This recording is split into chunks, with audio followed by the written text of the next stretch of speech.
Oh, gee, you mean vilifying businesses makes it less likely they'll want to do business here? That is so strange. Making it more expensive for them to build their business here will make them less likely to be here. I mean, who could have known? Zach Abraham. Hello. I got a lot of depressing stuff to talk to you about, but we could get to some fun stuff first. Did you see Elon back at the White House? Invited to the White House. I'm so happy to see that. This show started off as Doge Watch. And then when Elon was out, we're like, oh, we can't call a show Doge Watch anymore. So, we changed it, but it's fine. But he was invited to the White House for the dinner with the Saudi crown prince. And Trump pulled him in. He gave one of his, in fact, same handshake he gave me when I was at the White House. Well, I mean, you're a big deal. Well, I You're guess. a big deal. So he gave Elon a nice pulled him in handshake. So this is good. I like this very much. We need all the smart people working together. Yeah, 100%. And I think that applies to a lot of things and a lot of issues this country is currently facing. Yeah. Lord knows that could certainly help us out here in the state of Washington. Except that's, that would make way too much sense. To bring a guy, if Elon Musk offered to come in and volunteer, 20 hours a week to help out the state of Washington, we'd be like, no, we're good. No, fascist. Fascist. Yeah, you're a fascist. We hate your cars. Oh my God, I still see, I was in, where was I? Snoqualmie the other day. And I parked behind this red Tesla, and they had 6 or 7 of those. I bought this before Elon. Elon's crazy. This is my last Tesla. Stickers everywhere. And I just wanted to rear end them, honestly. Yeah. Well, I see it and I'm like, well, why don't we make it your last Tesla right now? There was a time where I forgave the people for their weird, I got this before Elon was crazy stickers because I said maybe they're doing that because they don't want their car vandalized by the crazy left. And so I kind of forgave them. But now if you still have it, I feel like you really believe that. And that's just problematic. If you still have, it's not just that. If you still have it, you still believe a bunch of moronic things. I know. You're probably still wearing a mask. You probably have a t-shirt with Anthony Fauci's face on it. You might even have an Anthony Fauci teddy bear. You think you probably still refer to Kamala as Mamala. There's all these things that you probably do if you're one of those people. And all of those things mean that I won't be able to tolerate a 10-minute conversation. Yeah, no, they all go hand in hand. Mamala. Yes. Yeah, you have the Mamala bear, right? And then I didn't know people had Fauci bears. So that's new to me. Hadn't heard of that one. Fauci, I found out because in an interview, he had his own Fauci bears. Did he sleep with it? I'm sure. Like a teddy bear? He didn't say that, but I mean, it'd be an easy one to imagine. I don't know. I mean, that guy probably tries to convince his wife to wear a Fauci mask to bed. He loves himself some him. What's gotten into you today? I don't know. I feel cantankerous. You're really on a bender. You're on a bender. It's fine. It's fine. I can assure you I'm not on a bender. Not that kind of bender. Okay. Well, just a sassy bender. Yeah. Well, because, sometimes, I mean, you probably feel like this all the time. It's not like, you get angry over policy debates or policy disagreements. You're just like, to live in Washington, it's not even that. Like you and I have talked about so many times. It's like, hey, guys, I'm 100% convinced you can find competent people on your side of the aisle. Mm-hmm. That's just not the people you pick. Yep. You pick the socialists. I don't even know anymore, though. And we're getting way far afield because I was going to ask you about some other things. That's all on me. But I'm not even convinced anymore because the people who think they're moderate Democrats or reasonable Democrats, they stay silent about the Democrats electing socialists and voting for socialists. And I'm like, now you're not reasonable anymore because if you're not, you'll distance yourself from a Trump supporter. Oh, I don't know that person, never seen him before in my life. But when it comes to a socialist, you're like, no, I should be friends with them because, I can't anger them or whatever it is. It's like, shouldn't you treat them like an extremist? There's no social cost to it. And this is the part of it where there's a part of it that nobody wants to talk about, where cowardice is at the center of it. Yeah. Right. Where so many people's political beliefs or ideals, at least what they state them to be, are just what will keep them from getting yelled at on the Twitter forum that they like to be a part of. True. Right? Or blue sky. Yeah. Yeah. Yeah. I don't want to offend anybody. I don't want, and you see people doing that. It's always caught me off guard just because as you probably state, or as you ladies certainly realize, on a day like today, I don't have a problem saying what I think, regardless of what other people think about it. But as you become an adult, you start looking around and you go, oh my gosh, you're not even going to answer that question. You're looking around for social cues. Your political beliefs are whatever you think the people around you want to hear. Yeah. It's inexplicable. It's insane. Crazy. We'll get back to more Washington insanity for a second. Right. But speaking of the White House, since we're talking about Elon being there, I do have to ask you about the commitment from the Saudi Crown Prince. We have part of this exchange between him and President Trump. We're going to announce that we are going to increase that $600 billion to almost $1 trillion of investment, real investment and real opportunity by details in many areas. And the agreement that we are signing today in many areas in technology, in AI, in earth materials, magnet, etc., that will create a lot of investment opportunities. So you are doing that now. You're saying to me now that the $600 billion will be $1 trillion. Definitely, because what we are signing, it will facilitate that. And I like that very much. And we'll have to see the way that money, whenever you see announcements like this, whether it's at the Rose Garden or wherever, it's a good thing. Foreign investment is always a good thing, beneficial to all parts of the economy. But you got to see what it's going to be like, right? I mean, you can't take that $1 trillion number to the bank. Here's what is interesting, though, is that there's a really there's a neat opportunity in front of us, because we are not the only economy in the world that has offshored too much of our manufacturing prowess or capability to China. Everybody has. And then if you look at the Middle East in particular, due to climate and geography and all that kind of stuff, they're not going to be anywhere near as an attractive as a manufacturing center or location as so many different places in the US would be.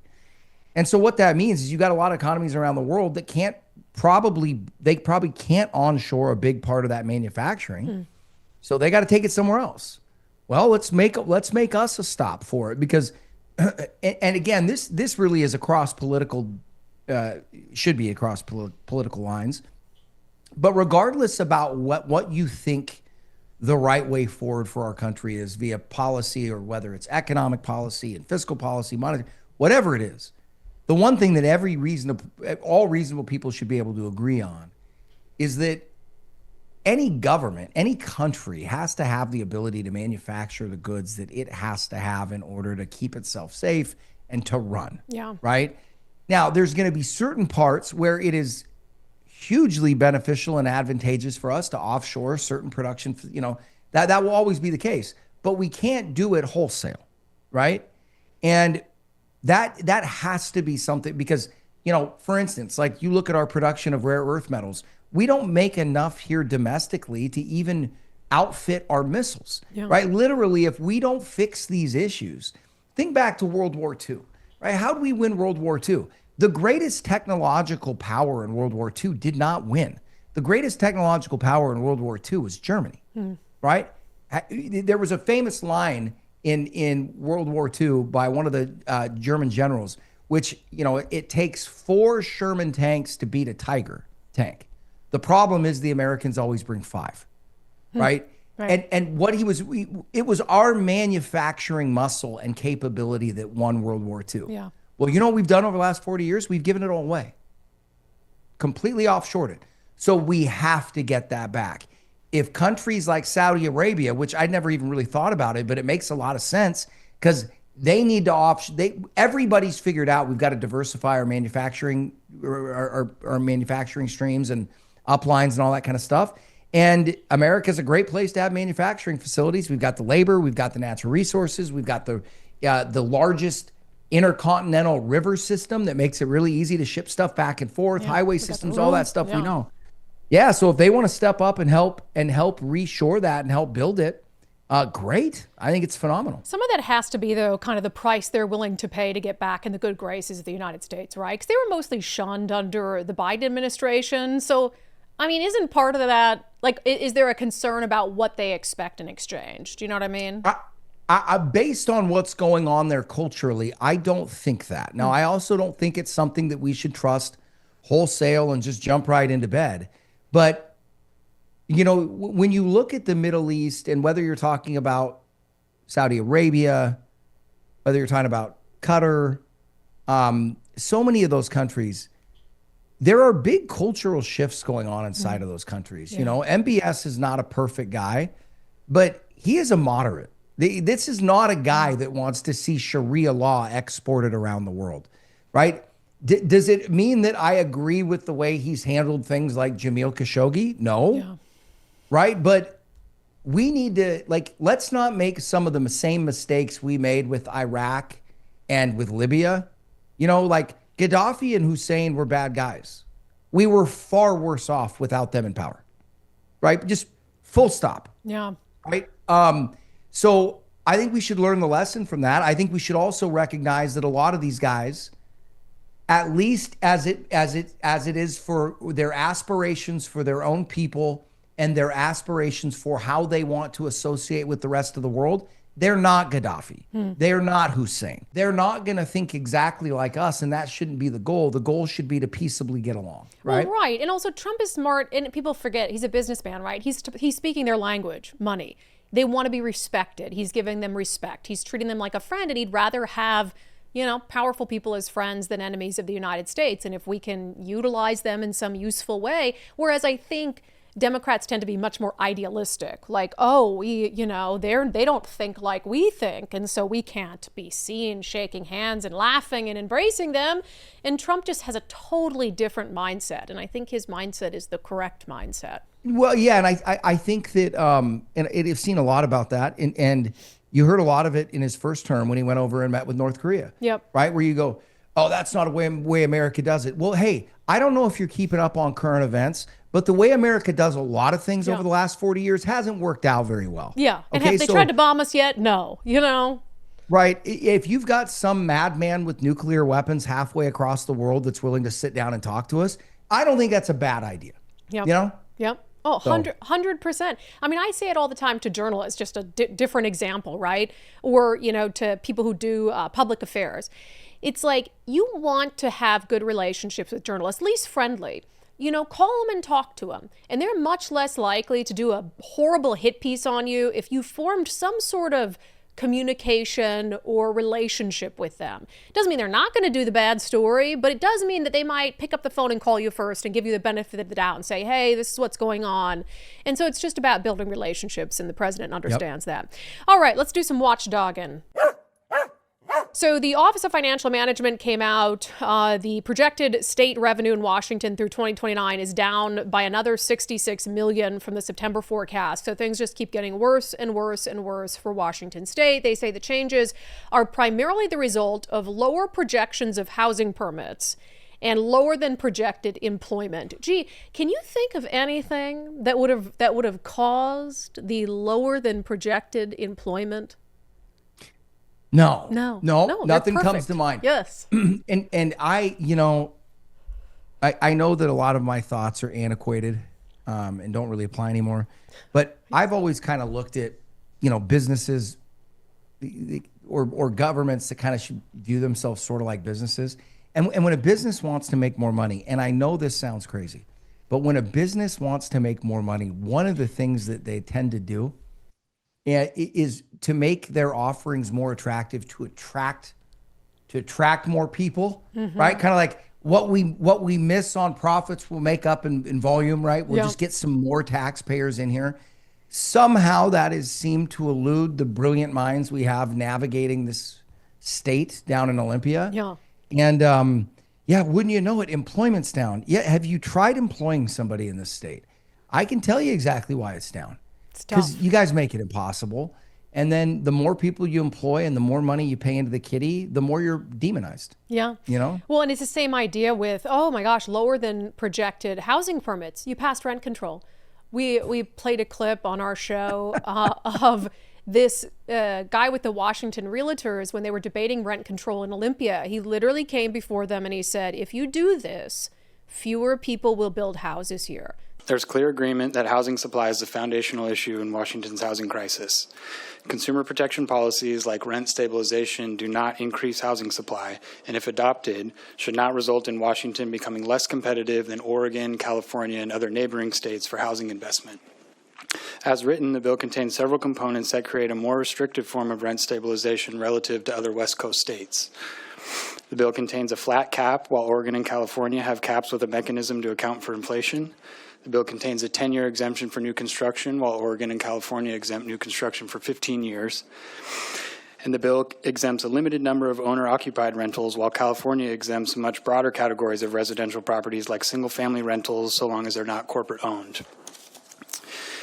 With this bill, Washington risks sending investment capital to Oregon, California, and other neighboring states. Fewer developers will invest here. They'll do it somewhere else.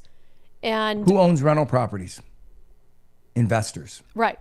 And so that's exactly what happened. And it's exactly what happened. Now it's like, oh, wow, this is shocking to us. Shocking. It's like, no, they literally told you exactly what they were going to do if you pass rent control. Now they're just doing it. Why are you shocked by that? Same with businesses. Here's the thing. It's not new. Like, progressives and liberals have always looked at free market capitalism and referred to it as voodoo. They voodoo economics, as they said about Reagan, right? And you look at them and go, guys, so here's the deal. I understand if you want to like throw that whole voodoo thing or monogram on top of like the whole trickle down economic theory. But when we're talking about something this simple, which is rental homes, by definition, who owns rental homes? Investors. Okay, the harder you make it to invest, the less rental homes you're going to have. This isn't rocket science. Right.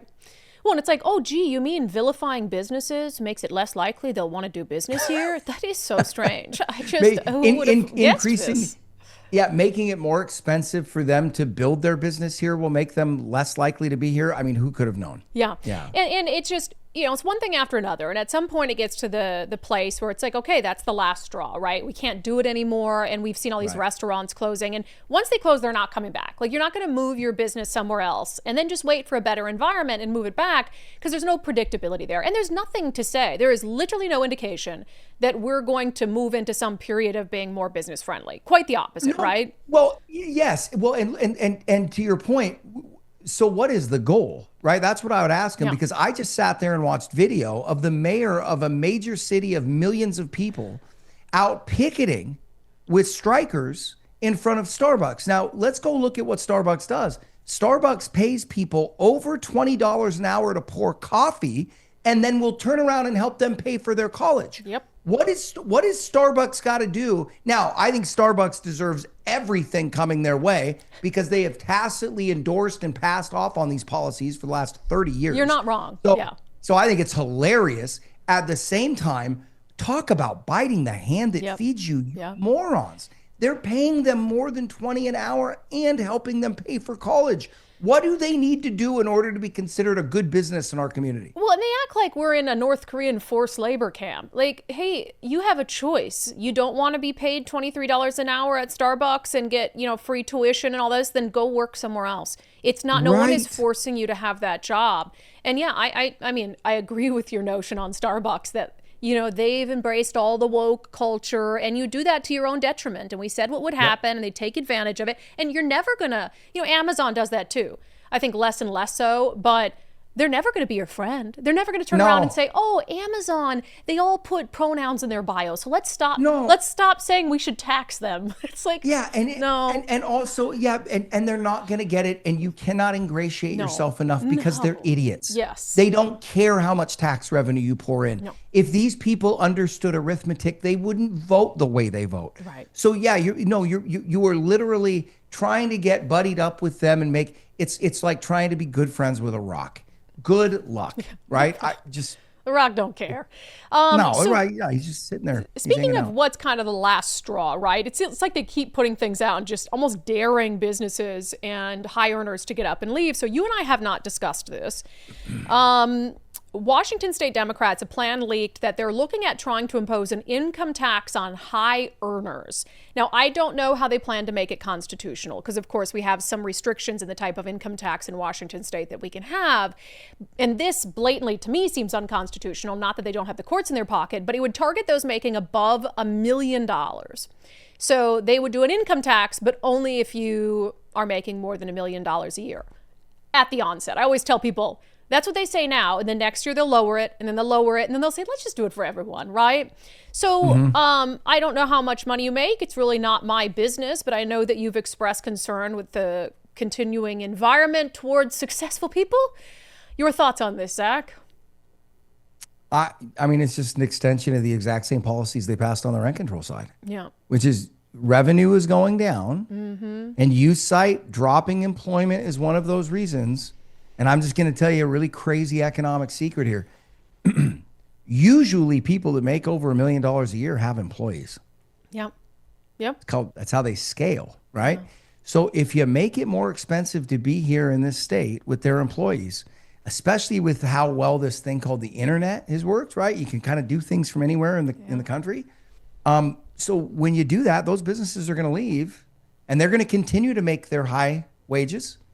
They're just not going to pay any money into your cities. They're not going to pay any money to your employees, and you're not going to get any part of their income over $1 million. Not in property taxes, not in sales tax, not in gas tax, not in anything. Yeah. So I'll just tell you. Now, I'm different because it's my business, right? So it's not me personally, but that tax will negatively impact my business. Yeah. If they pass a tax that does that, I will leave. That'll be the final straw for me. I'm out. Will you stop coming on our show? No, I'll